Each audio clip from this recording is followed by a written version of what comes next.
Alhamdulillah, akhirnya perintah menjarakkan saf di negara kita telah pun dimansuhkan sepenuhnya. Kita dah boleh salat di masjid rapat seperti biasa. Safnya rapat. Tapi jangan lupa subscribe, like, dan share. Hashtag Mokasi Manfaat.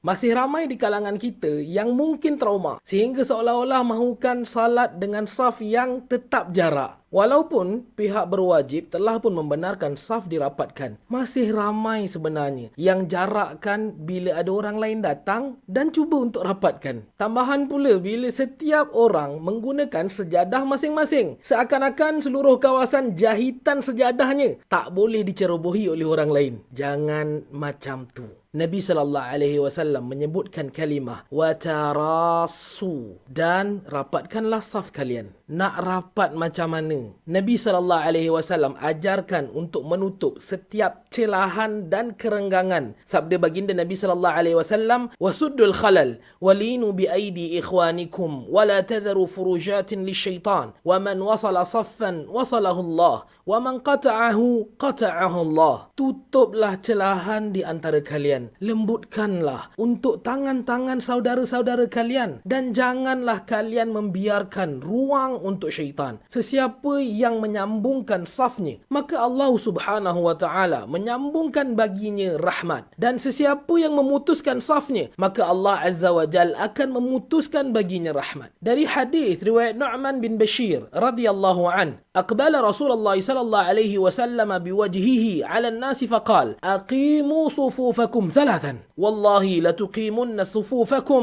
أو ليخالفن الله بين قلوبكم قال فرأيت الرجل يلزق كعبه بكعب صاحبه وركبته بركبته ومنكبه بمنكبه.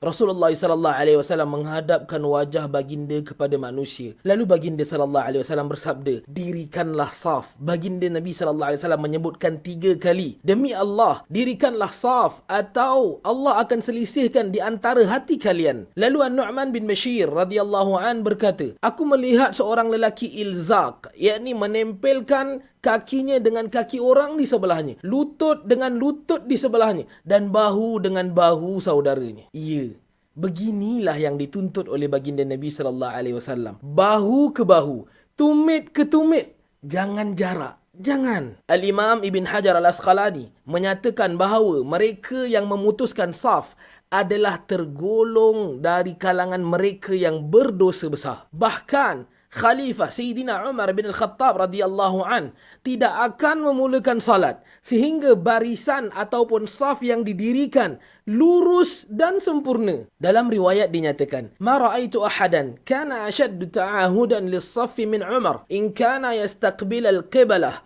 hatta idha qulna qad kabbara iltafat fanazara ila al-manakib wal-aqdam.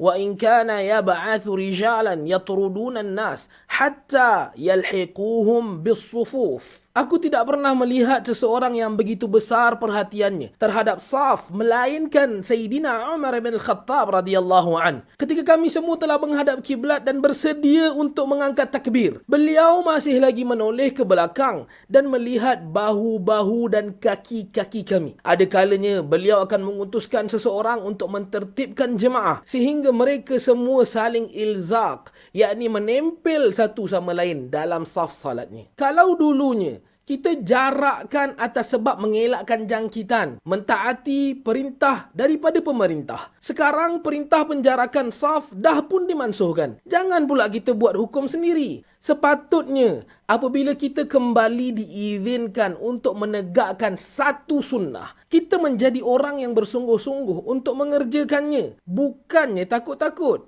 Sekian lama kita terpaksa bertahan, menantikan waktu diizinkan untuk kembali salat dengan sempurna. Tapi kenapa bila kita dapat lakukan, kita tak buat betul-betul? Kalaupun sejadah itu kita yang punya, tak dosa pun untuk orang lain rapatkan saf sehingga masuk ke sejadah kita. Al-Khalifah Online.